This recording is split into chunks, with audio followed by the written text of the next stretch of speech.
All right, all right. Yeah, sure.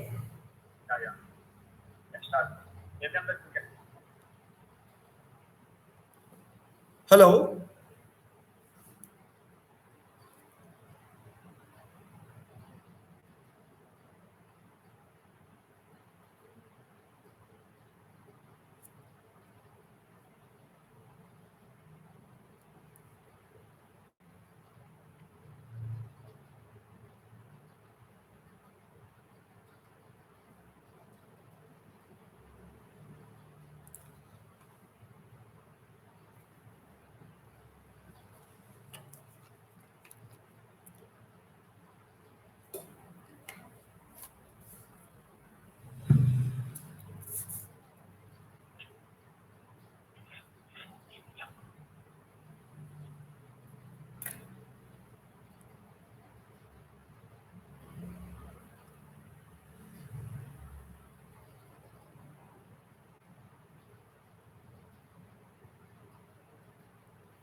Is anybody there?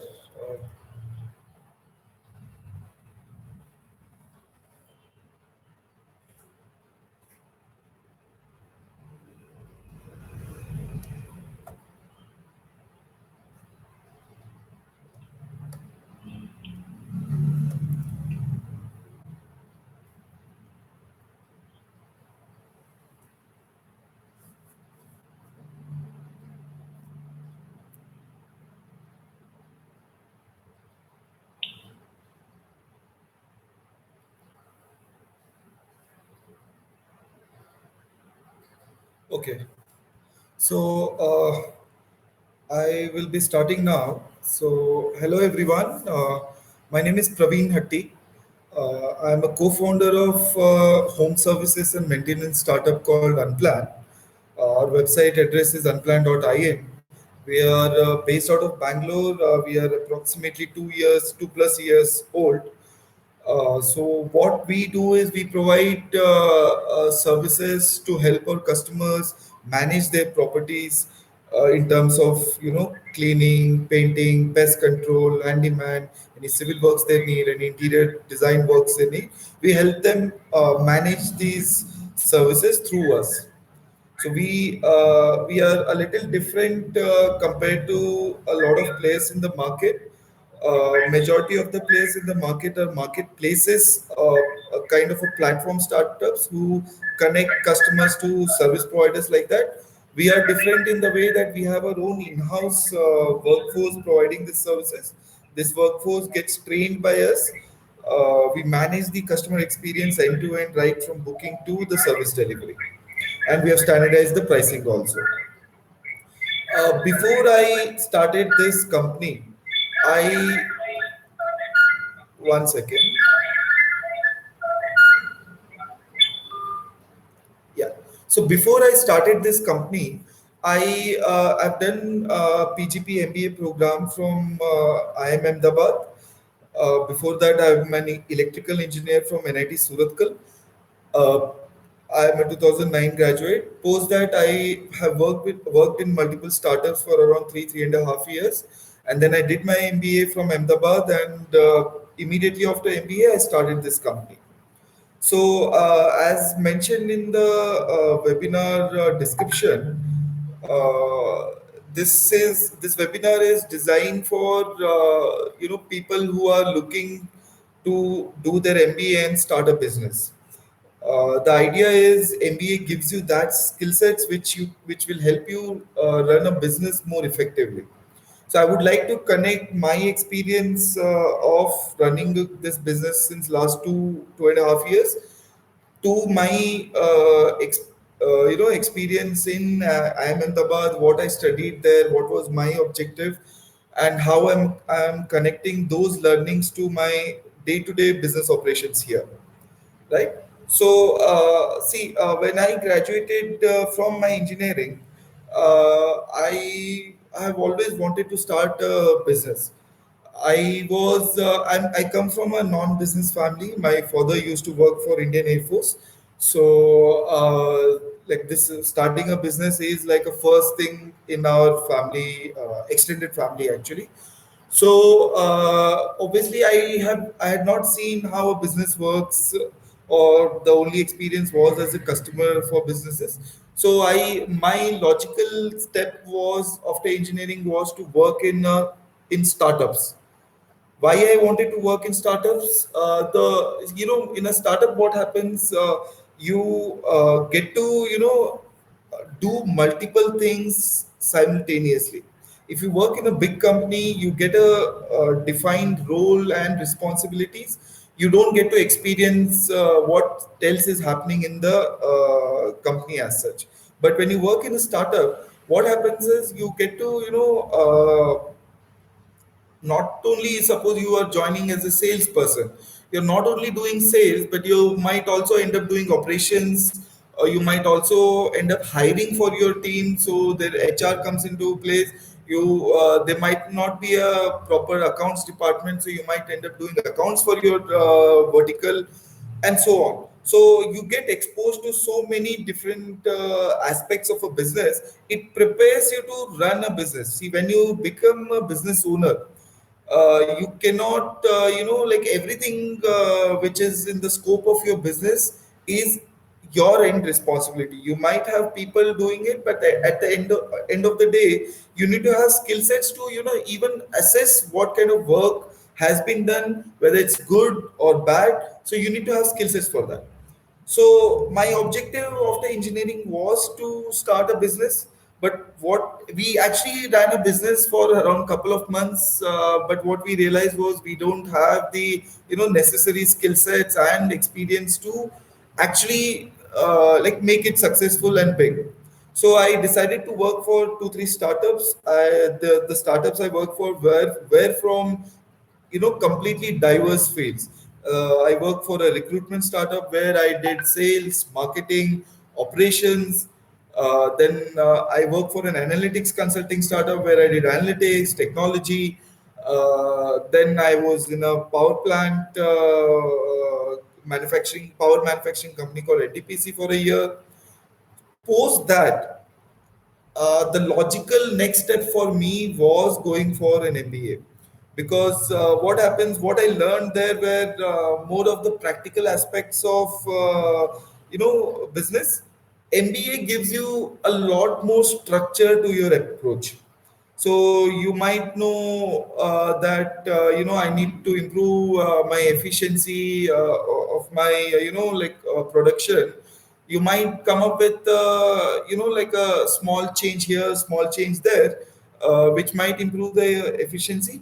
But an MBA will give you a structured approach for kind of an efficiency improvement. You can design an efficiency improvement program.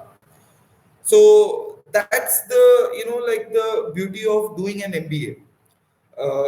Obviously, there's just too many MBAs in market today. But what I have personal observation has been that people do MBA to get jobs, better job. They might be in a job which might have a glass ceiling in terms of position or salary.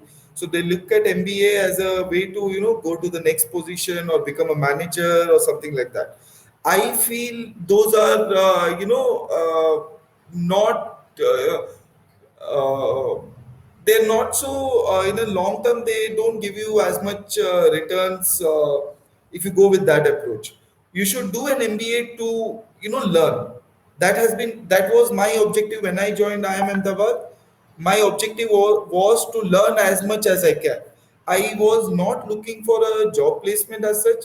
My objective was to start a business after MBA. So I tended to take courses from as many diverse fields as possible. So how? IIM Ahmedabad gives a general management degree. You don't, as such, specialize in any particular subject like a finance MBA or a marketing MBA. You don't specialize like that. What you can do as such is you can specialize in particular courses. So the first year of the program is fixed for everyone. The whole batch does the same program for first year. Second year of the program is like all the courses are elective courses. So you can choose whatever combination you want to do. So my objective in second year was to basically get as many different courses as possible, not to go too deep in any particular field, because I will not need it as such. What I needed was general like kind of a basic understanding of all possible aspects of a business. So if you look at a business, you can broadly divide it into a few functions. There is obviously the sales and marketing function. If it becomes bigger, then the sales function will be, if the company becomes bigger, then the sales function will be different, the marketing function will be different. But on a small startup scale, sales and marketing is, you can consider it to be a like one big vertical working together. Then you have HR, that is human resources, where basically your recruitment comes into play. Your when the employees are working with you, your employee engagement comes into play. And also lately there is a lot of since the job candidates have a lot of options in the market, there's also a term around employer branding. So the HR's job is to brand the company to the employees, possible potential employees, so that if given a choice between two equal opportunities, they should choose your company rather than going to the other one. The other functions is finance and accounting. Generally, what happens is a lot of MBAs come from BCom kind of a background, where they are either engineers or BBA or BCAs. Very few BCom candidates. Like in my college, I saw like out of a batch of 400 people, only like around 6 or 7 people were BCom graduates. What happens is all of us engineers, especially, they come from non-finance, non-accounting background. So there's a general tendency to avoid, like try to stay away from accounting or finance kind of subjects.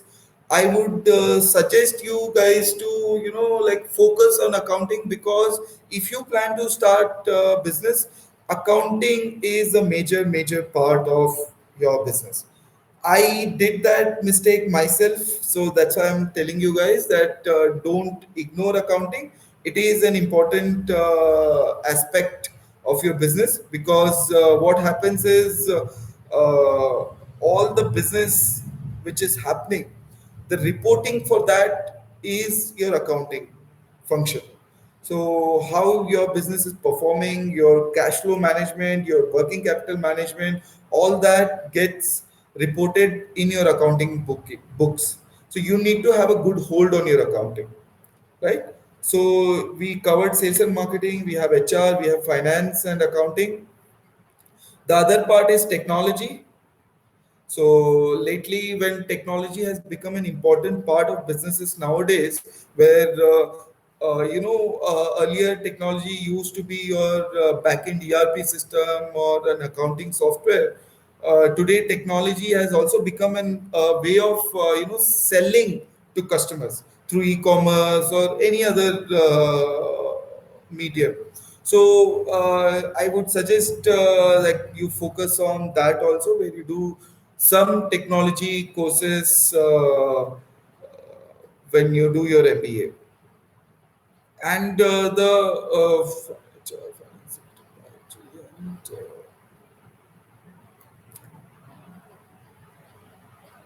yeah.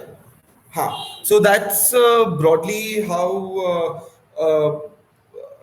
like you can if you plan to start a business post your MBA, that's broadly how you can structure your approach, your learning when you're doing it.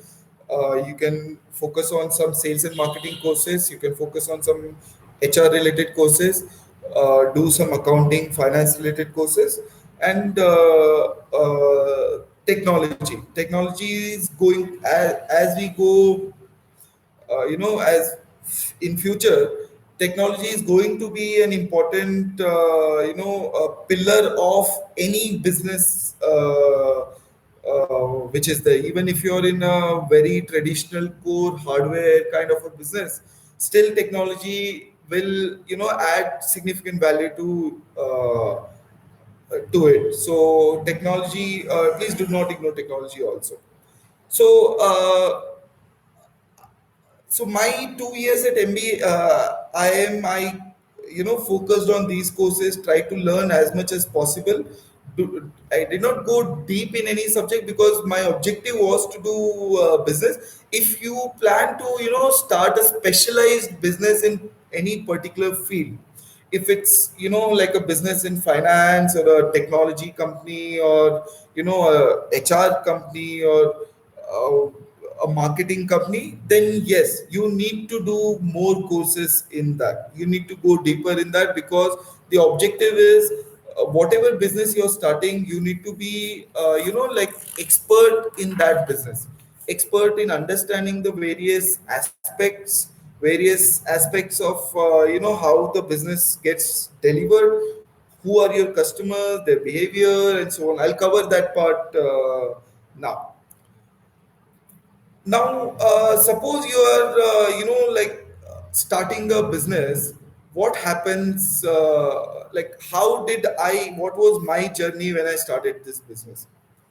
So, post my MBA, we didn't have any, like a particular field or a particular area in which we wanted to start a business.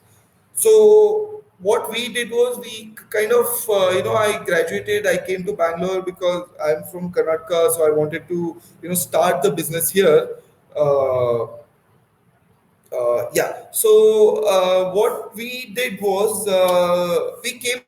So you can. What I'm going to tell you now is a general, process you can use when you are planning to start a business.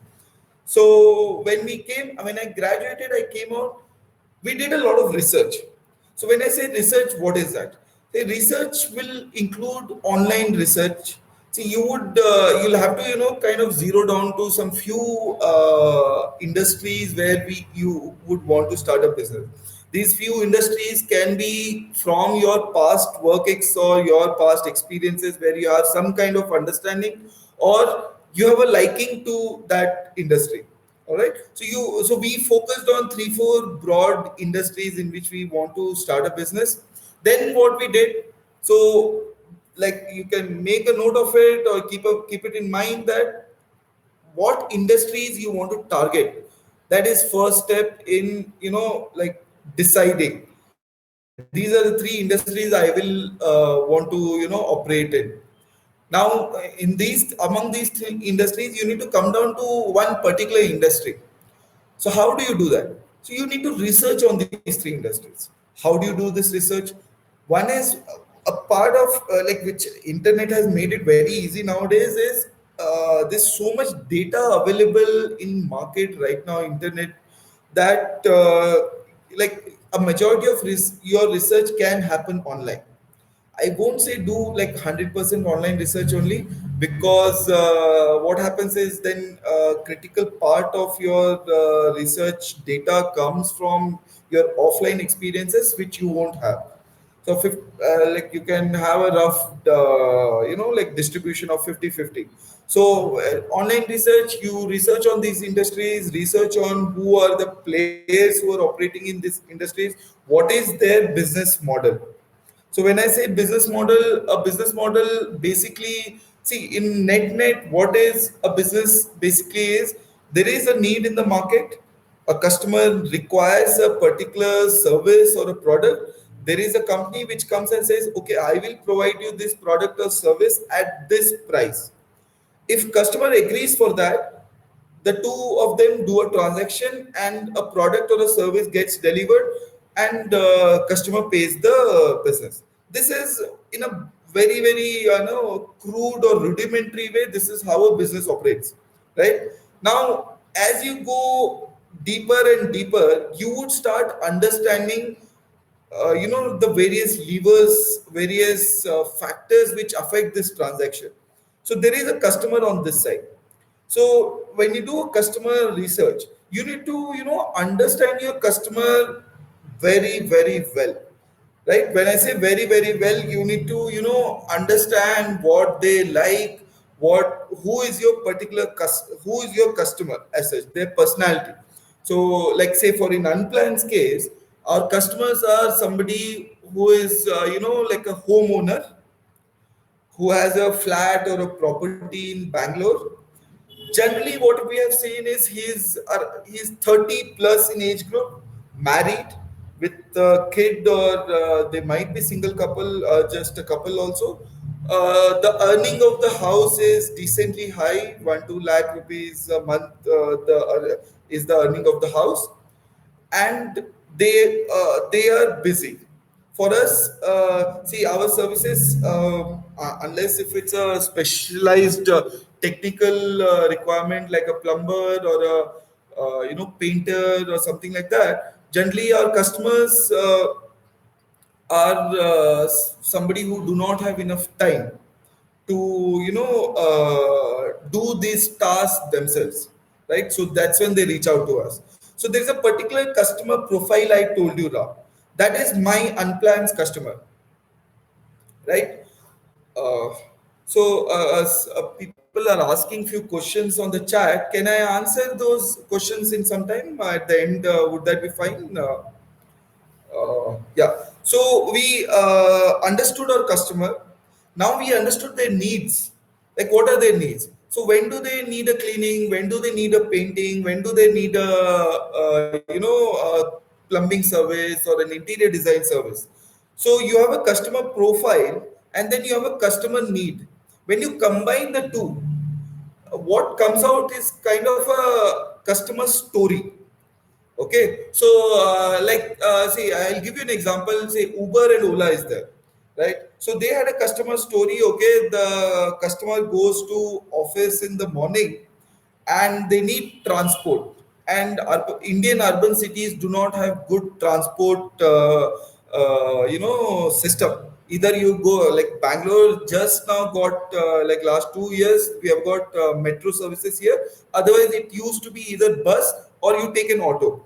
And with an auto there was so much haggling, this that the prices were not standardized, so there was obvious customer problem involved, right? The other option for the customer was to move to their own vehicles. They can drive their own cars or go in their own bikes, but the traffic problem was so much in Bangalore that again that was a big hassle for the customer. So Uber and Ola, what they did, this is the customer story they targeted. They said we will provide you a standardized service which is like a very decent quality. You get AC cars, standardized cars, drivers are well trained, and a standardized pricing also, and you can book it anytime you want from anywhere you want. Excuse me.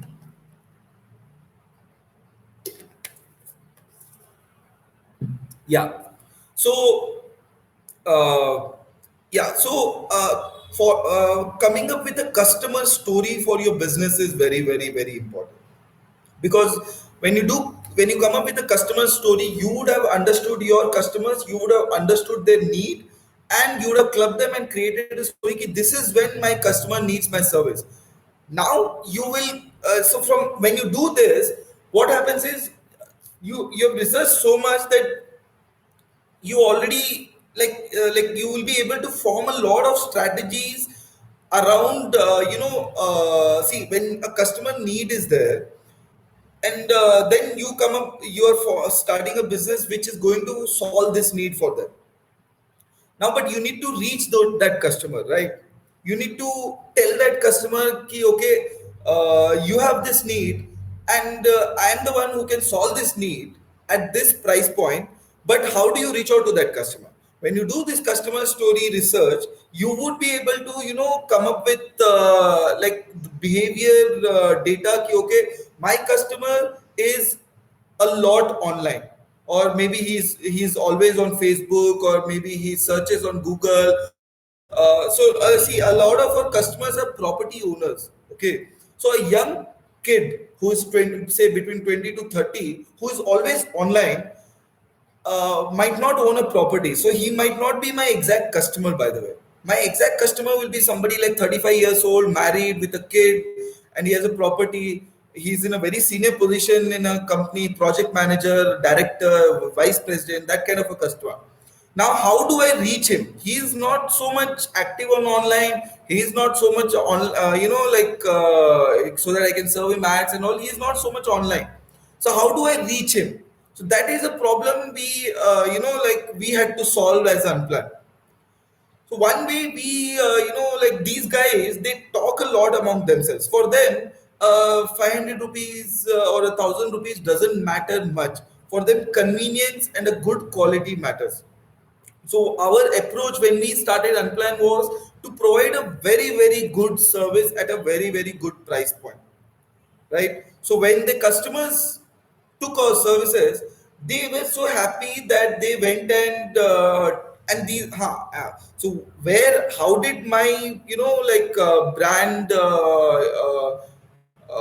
like spread was recommendations.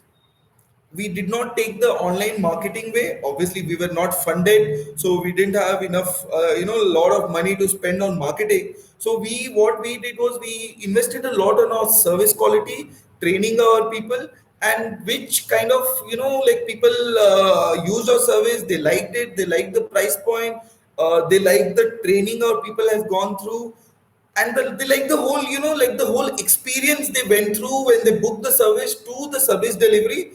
The whole experience we kind of analyzed at various touch points. We invested a lot in training our people, right from like I myself needed a lot of training uh, to handle our customers. Our workers obviously needed a lot of training because they are going to spend a lot of time at customer property. How you talk, how you walk, how you when there is a problem, how you handle that problem, all these things matter, because subconsciously customer is making yes and no decisions every time he interacts with your company. and every time you do a good service, the customers number of yeses towards your brand increases, and it reinforces. And loyalty is a very very important factor, because once it's very very easy to serve an existing customer than to go and get a new customer, because existing customer, the initial sales process, convincing process that okay you should book it from my company is already done, right? So he has already experienced it. He's a loyal customer. He will keep coming back again and again, and that is what we have seen in our data also.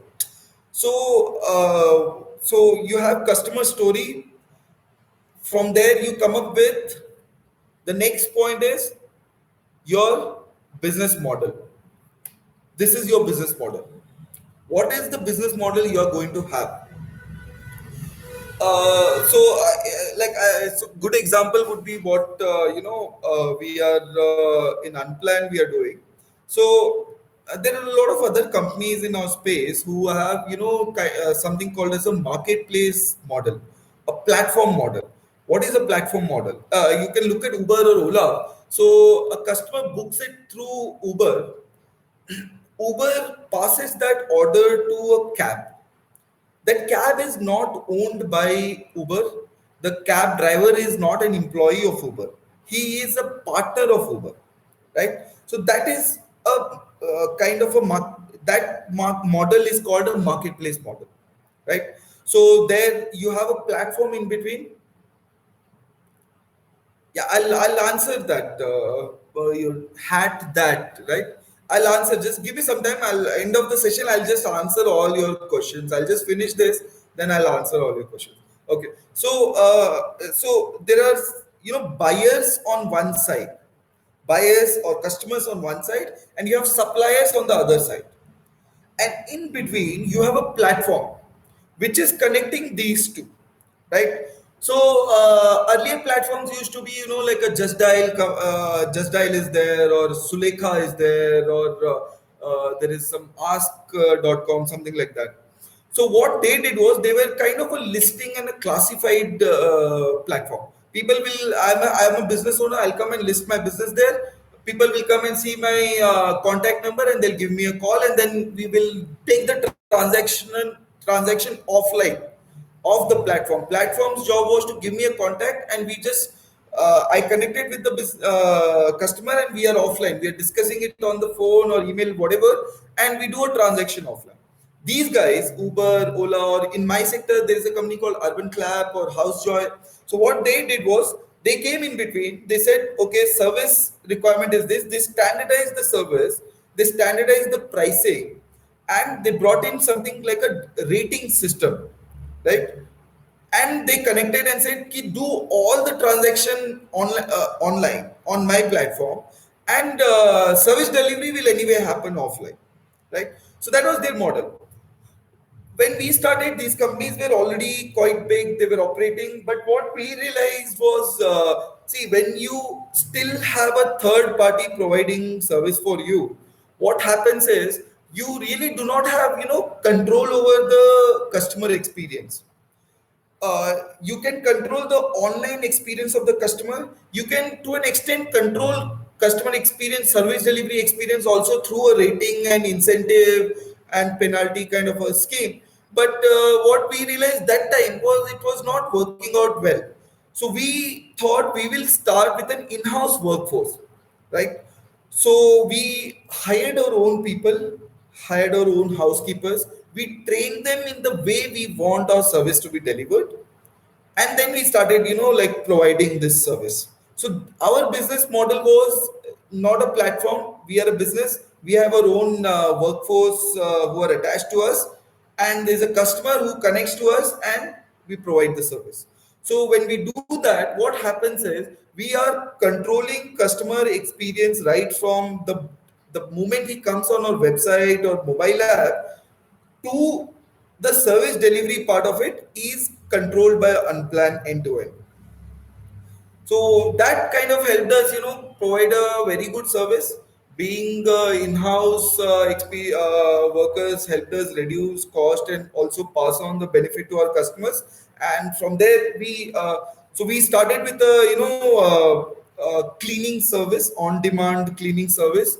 We started with that, and slowly, as we started growing, we started including more and more services in this space. So we had cleaning, now we have painting, pest control, handyman.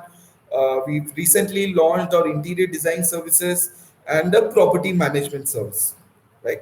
So you have a customer story and your business model, right? The two party, how they interact will determine, like what kind of pricing you can charge to the customer, how loyal they are to the customer, and so on. Yeah. And I guess it was a half an hour session. Uh, do I have to continue more? One second.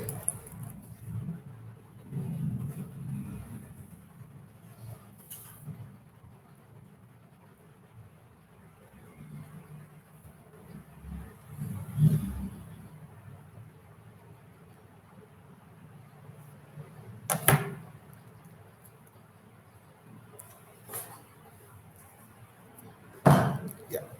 So I'll also like. So what happens is, yeah. So what happens is when you're, I'll just give you a brief about like what are the various problems we face. See, when you start a business, there are two, three uh, important things you need to keep in mind.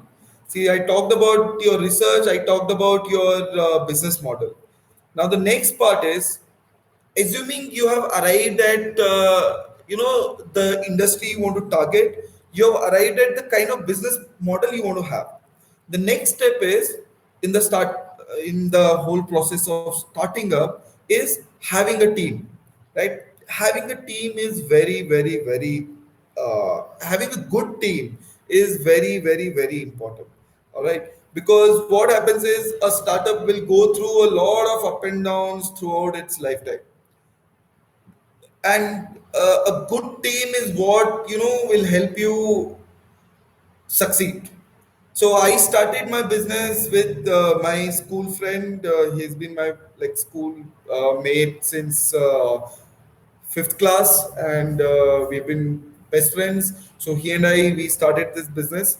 So the next part is about team, not just your co-founding team, also the team you're going to hire, the core team which will start this business. You need to get people who are, excellent performers. It's very important, because as the business grows, as a business owner, you will be called into so many issues. There are problems in operations, there are problems in sales, there are problems in marketing, accounting, this, that. So you would basically, your value add is going to be strategic to your teams. Your teams will basically deliver, execute. So you need excellent performers, excellent problem solvers who will basically, once given a direction, they can execute it really well.